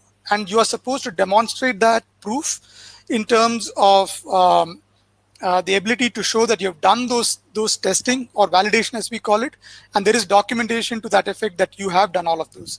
So it is not just a matter of taking any specific device and using it. So there is a bit of a requirement there in terms of how you do it. Now, thankfully, even if you look at devices such as, let's say, Fitbit or any other kind of devices that is currently used, they've begun to recognize that it is not a consumer-driven device that you can just use. There is a different grade and different requirement for these devices to qualify for clinical trials. So that requirement still continues as we speak. But what is more important is not as much about the regulatory change over there. It is more about people being left with no other alternative but to embrace these technologies. So, for example, if you talk about certain kind of illnesses that require data to be captured, you cannot have the patient coming in once in 2 weeks in these times. What you would probably be better off is having a mobile application by which you can have all of the information being captured from the patient, which can then be used in the analysis. So the real thrust is there has been no change from the regulatory perspective in terms of requirements. That continues to remain same, but it has sort of shifted the focus on the different stakeholders like the sponsors or the pharmaceutical companies as well as clinical research organizations to start embracing some of these technologies which can be utilized in these difficult times. That's the first part of what you asked, Harsha. The second part of it is about which technologies stick. Now, if you ask me, I'm a sort of a personal believer that you should be able to use it across the board, and it should be totally virtual clinical trial. But I think in the Indian context, I think we have to be more pragmatic in terms of what can work and what will work, given the kind of population that we have and the cultural nuances that we have as a country. So, in my opinion, the low-hanging fruits, so to say, is number one. It is going to be telemedicine or doing some of this follow-up remotely, either through audio, which I think is doable. And number two is using mobile apps, because the population, even if you have elderly population who's using the technology, I think to a great extent you are going to have their dependents, whom they are dependent on, like their sons or their daughters or their relatives, who would be able to help using a mobile app. And I think the mobile app penetration in India has been extremely successful. So I think these two, in my opinion, coupled with home visits, which I think is like a new paradigm in the medical space, I think it is going to be even more accentuated, because you don't want all of these patients coming to hospitals when you can have the medical care being brought to the patients in the form of patient centricity to clinical trials.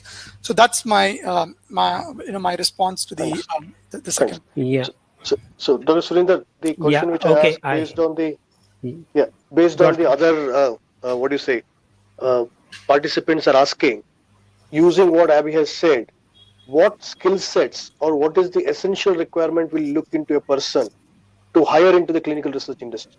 I just modified the previous question. Understood. I will just add on to what Abby said. This is a very important question to all regulators and as a clinical research ecosystem. See, when we are talking about which devices or which electronic, typically will be validated and what will be validated and whether it be acceptable by regulators or not. See, from a regulator's point of view, ultimately we are doing research to get new drugs to the market. And, I would look at it a little differently. See, if we are wearing a Fitbit and we are trying to measure routine blood pressure, routine pulse stuff and all, which is more on the safety point of view, which is a lot of things are captured. Now, if I have to measure something, which is my efficacy endpoint, which is an endpoint, now that's where I have to be very, very careful, because when I have to ultimately, let's talk about all these trials that are happening. Okay, now regulators have been very open and saying that, use technology, use whatever best you can, go to the patient's house, do visits, do everything. Okay. But at the end of the day, when you have to really do the analysis, and if there are certain parameters which are basically the primary endpoints of the study, that is where they would want, as you said, will this last going forward? Validations and all will be extremely important at that point in time. So now if you look at the European or the FDA guideline that has come in COVID, so they are very open on all of this. But what they are suggesting is, you please have a discussion when you want to implement this, especially when you are using on primary endpoints, primary efficacy parameters, which will make a decision tomorrow to evaluate whether we should approve this drug or not approve this drug, because all of these, so many hundreds and thousands of trials are being happening. So some of these will be variable depending on what parameters we're looking at. So it will be on a case-to-case basis. Subsequently, will this technology will prevail at the end of the day, as you were asking, will this go on beyond COVID as well? It will, but validations and everything will remain. It goes even to the extent, for example, we are talking about primary endpoint. Suppose we are doing about labs, we said, oh, central labs are not possible. Now we will do local labs. Safety parameters perfectly fine. But now if I'm telling you, I have to include patient in a study based on a tumor marker. Now, what would you do? Would you use a local lab for a tumor marker, which gives you an inclusion into the criteria, or if you have to go on a genomics base? So that's where you need validation, standardizations will come in that perspective, because that's going to be a primary objective of getting a patient into the study. So some of these things will evolve over a period of time. Regulators have been open on this, but definitely it will change over a period. But this has given an opportunity, because initially we had the feeling that regulators are not open to these kinds of different situations that we have come across. But yes, pandemic has given us that option as well, and I think regulators will be open to do that. That's your one question. The second part of your question, which you said, okay, in terms of skills, now whether we are doing a home-based visit, whether we are using technology, ultimately, even if you are doing RBM, remote monitoring, it is people who have to look at the data. It's not going to remove people. So the skill sets and the skills that people have to develop will have to be different, not only at the monitors level, but at the investigators level and at the patient's level as well. Because if you are allowing a patient to use an electronic diary, for example, to get me all the details, now the patient has to be trained and that patient has to have that skill that you get the right data. Same way for the investigators and the coordinators at the site, those skills have to be built in. Now, even in the COVID situation, when these guidelines have come in, even if you are changing your protocols, because you have to keep on talking to the regulators that this is what we are changing in the current protocol, these visits will not happen, we will send the patient, we will use telemedicine. And by the way, for India now, telemedicine is allowed. There is a gazette notification, you can do it. It's official. Okay, so it can be utilized there. But subsequently, all these have to get in as a piece of clinical research, and trainings related to that have to be done. Even in this short span, they said, all the people, whatever you are doing currently, you make sure that document all the training that you have done, whether it is because of COVID, whether it is because of drug supply chain, whether it is because of any issue, whatever changes you are doing, you please document, and training has to be done. If you are telling a patient to kind of give me this data on phone, that training has to be imparted to that patient first, how you is going to do that. So all this has to be done, and these skills will have to be developed, going forward. This has to happen. There's no doubt about it. Harsha, if I can add to Dr. Surinder, can you hear me? Yes, Yeah, yes. go ahead. Sure. Yeah. So I think, as a fellow pharmacist, I can probably tell if there are most of the students over here. I think what has changed in the last 20 years is that earlier, and I think the base foundation is about understanding the clinical and the medical nuances of pharmacology in terms of what goes on within a patient, what happens when a drug is introduced to the human body, and all of that. But I think what has changed between the last decade and what we see today is that a few things have all sprung up together, right? Which is right from the way that we monitor clinical trials to the way that studies are being handled, including the virtual clinical trial or the decentralized clinical trial platform that we're talking about. So number one, I think, in addition to your scientific acumen that you build during the course of your your course. I think what you also now need to look at is you need to be more adept in handling data, which means you need to not just be able to understand the science behind it, you also need to be able to look at data and try to easily make sense of data, which is something that we have always been more on the textbookish side of things, and looking at looking more of textual information than looking at numbers and data.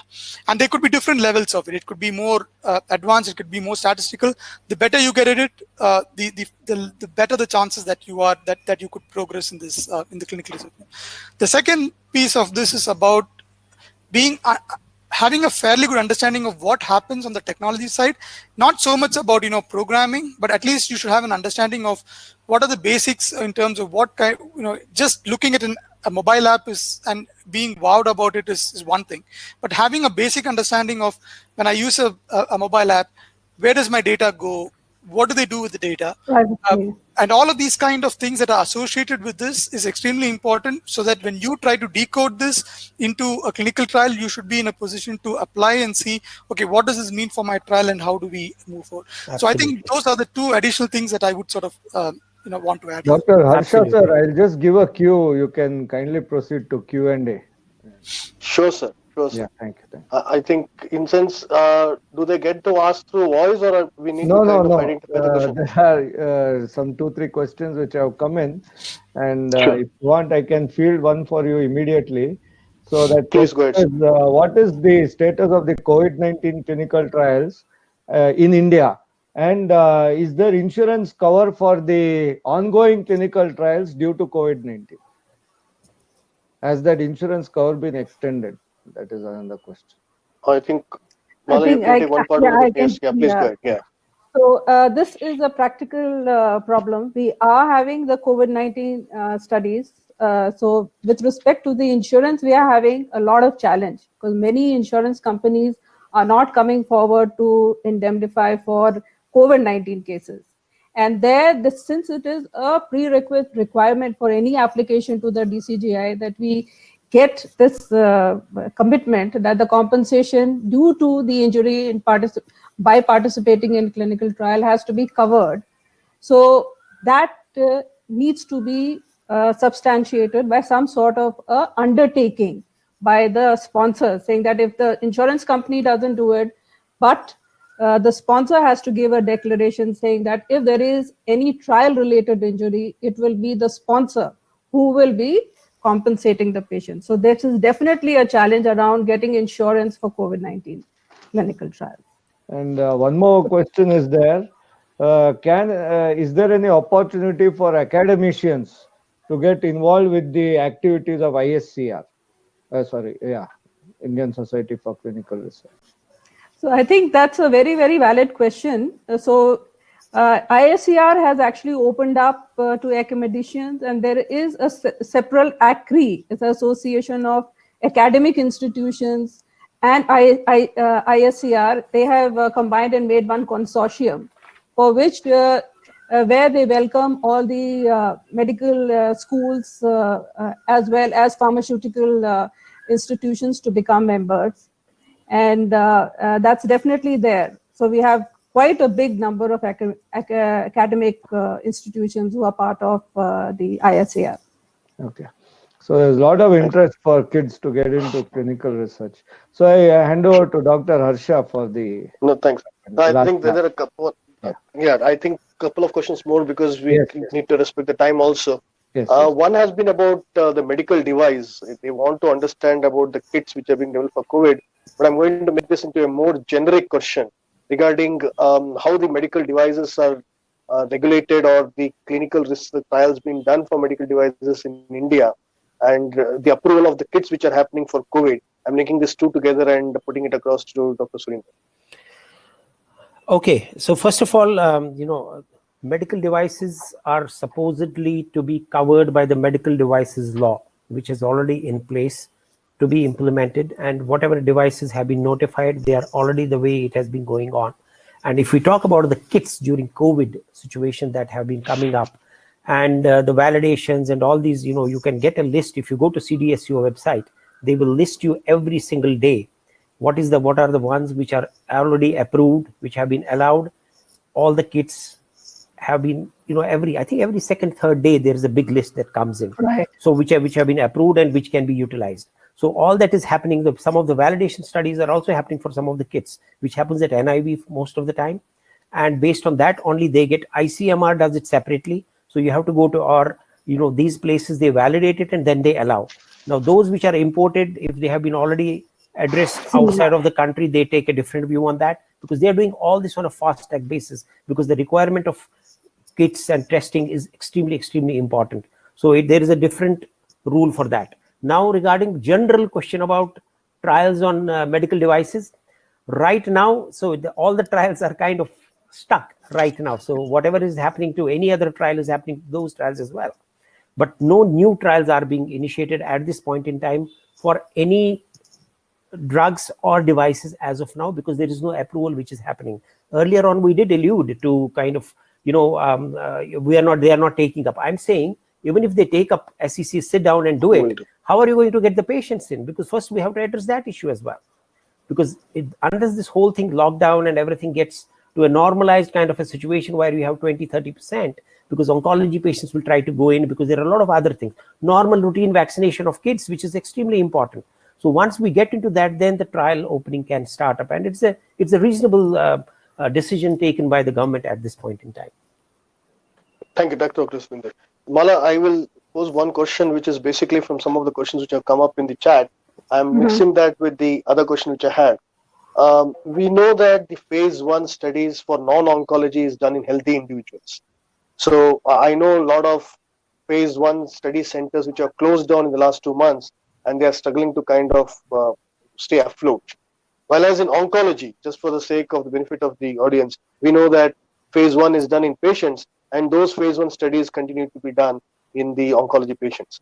So my question is that, how do we look at, when do we see this phase 1 in healthy volunteers restarting, and what kind of support do you think the government or the regulator is going to provide?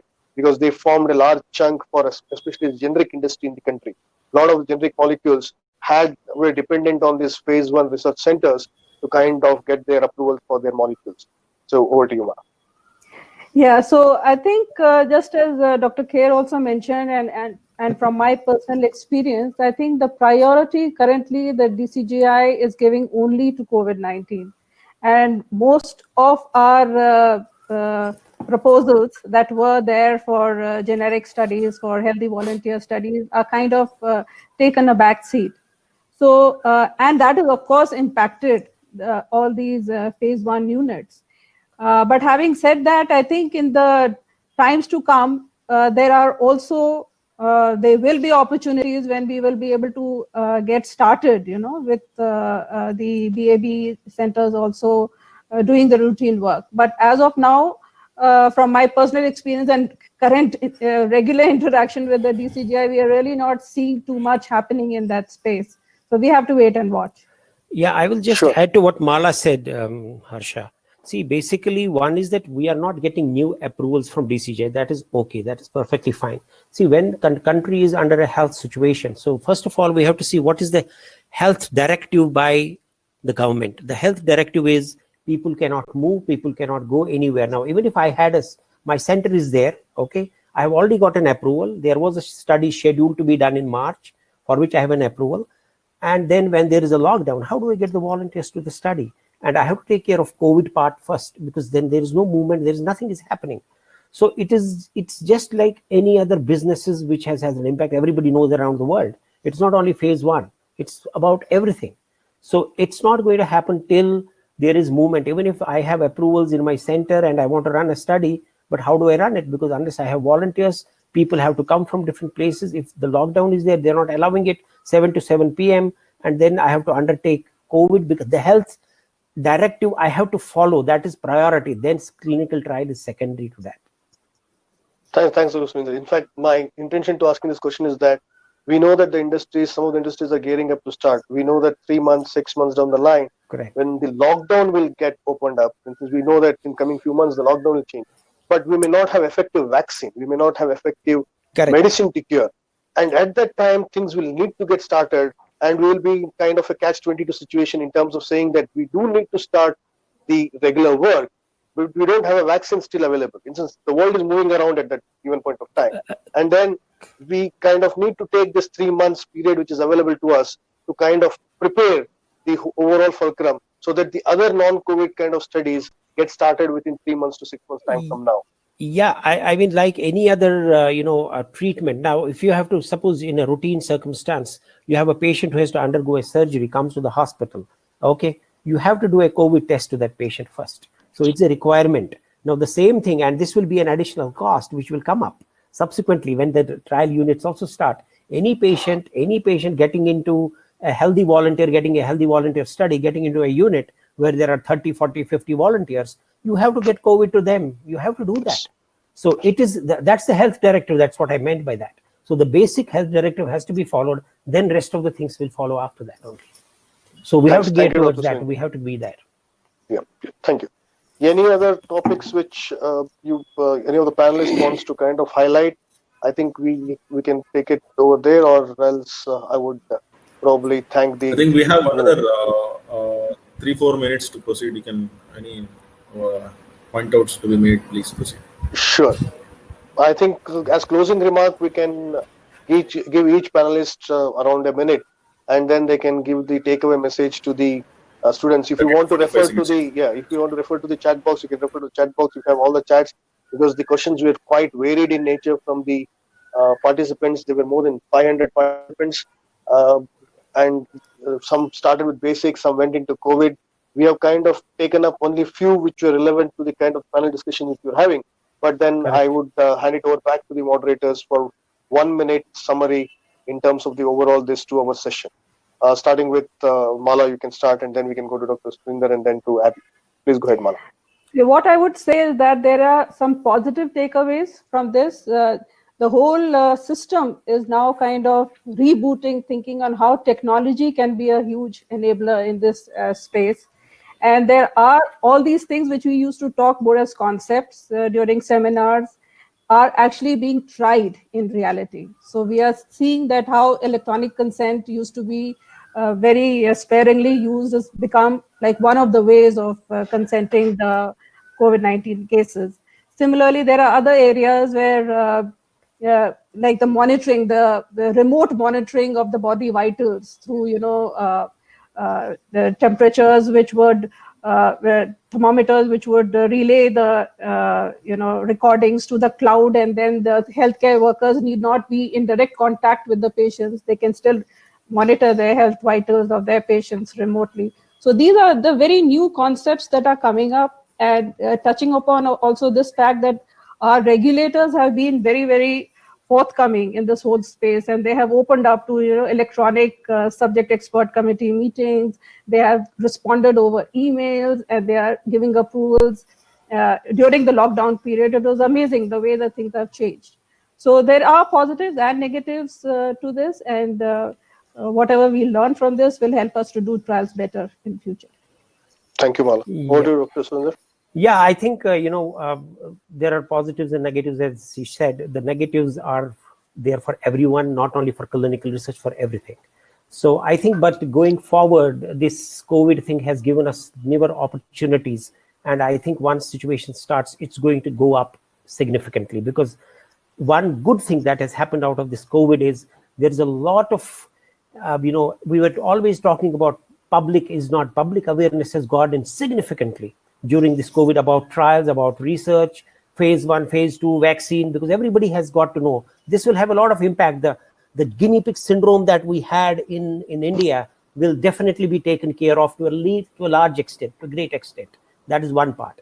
The second part, for all the clinical trials that are happening currently, I'm sure there will be people who will be responsible as sponsors, who will be as coordinators, as investigators, and ethics committee people as well. I think what we should do right now for current studies, because that's the biggest challenge, because you don't want them to get up messed up and then say that, oh, what happened in India, what happened anywhere.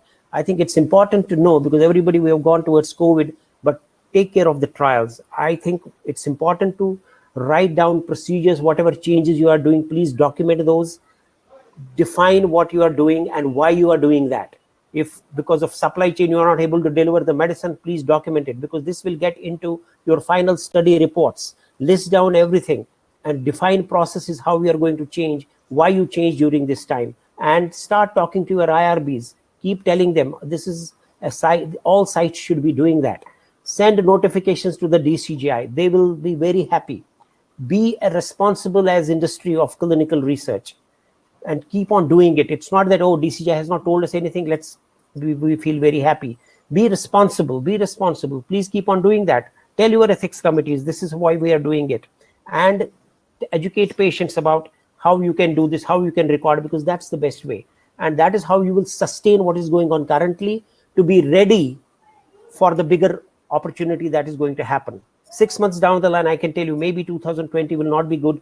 2021 is going to be great. Whether with COVID or without COVID, we will have a vaccine or we'll have developed herd immunity. It's fine, perfect. We will have to live with this. But definitely there will be a lot of learnings for regulators, hospitals, everybody. I have done 3 COVID SIVs, investigator meetings online with top institutions of the country. So it is changing. So they will try to do, oh, when we will doing it in COVID, why can't we do it otherwise? So this will happen. So it's going to definitely help. Absolutely. Abhi, quick one from you. Sure. I'd like to be, I'm definitely optimistic and sort of, really upbeat about it. In the short term, there are some of these, we have got some pause moments over here. But I think from a, from a pharmacist fraternity standpoint, I'd see this as a good opportunity, because this is a time when things are changing. We are at an inflection point. So, if you look at it from in terms of what are the skill sets that are required, a lot of these are sort of changing as we speak. So, the skill set that is required matches very well with what the Indian population can provide. And I think, the technology sort of being an enabler and the process changes that we see are all sort of going, in my view, is going in the right direction. I think once when the new normal sets in, I think we would, as a country, be in a better position to transition, is my personal view. Thanks, Abhi. Thank you, everyone. My, summing up comment would be, I normally quote this: we overestimate what we can achieve in 1 year, and we underestimate what we can achieve in 10 years. This is how I would like to sum it up. In this short critical time, I think we are overestimating what we can do it in 1 year, but everything applied together, overall, we would be able to achieve much, much more higher in the coming 10 years. And we are great for the goal. Thank you. Bingo, we are on time. So that was a very lively session from all of you. Although the topic is a little dry. And Abhi, thanks a lot for making those pro-pharmacist remarks. The crowd is very happy. And Group Pharmaceuticals is happy to partner with this. We manufacture Inocept and Fresh Chlor. And I always say, expect the unexpected. So I request Dr. Kaushik for his vote of thanks. Let me thank the ISCR for partnering us with Karnataka Registered Pharmacy Association. We had this talk a long back ago, but due to this digital thing and the present situation, it enabled us for partnering of this webinar. And coming to Dr. Surendra sir, I don't know how to thank you, but you made you're a rock star of this webinar. You answered precisely, and you also made that the coming days are brighter, and you brought all the stakeholders. Yeah, thank you very much for coming here and taking your time. Thank you. And come to Dr. Mala madam, thanks for roping in all the speakers, and how meticulously you planned the event, and at the background you called us, and all the things. Thank you very much. And Dr. Harsha sir, thanks for moderating us. I thought of summarizing all the things at the end, but you made my work very easier by giving 1 minute each other. Thank you very much, Dr. Harsha sir. And Dr. Abhi, we didn't know that you're our pharmacist, but I would have cashed in earlier, but thanks, we'll catch you later also. Thank you very much. And many of the audience are making that, the PharmDs, how they want to take a role in clinical trials pharmacovigilance. And if you could, we are also in the talk with Dr. Gaurav Mathur, who is the head of South chapter of Indian Society for Clinical Research. We may plan an event in next Friday or coming Friday for a PharmD role of PharmDs in clinical trials or something like that in that sort. Thank you very much. Once again, the audience, if you have any queries regarding the certificates, you can always write us. We'll get back to you. And one more thing, this is the main thing that I wanted to tell, Indian Society for Clinical Research means a lot, for and off. Thanks for noticing Dr. Dr. Vijay, that made a lot of attitude. That thing was really, I liked it very much. The For India Society, thank you very much. And thanks again, Jai Pharmacist, Jai ISCR, Jai Karnataka Regional Pharmacist. Thank you. Thank you very much for Thank joining you. this. Thank you. Thank you. very much. Thank you. Bye. Bye.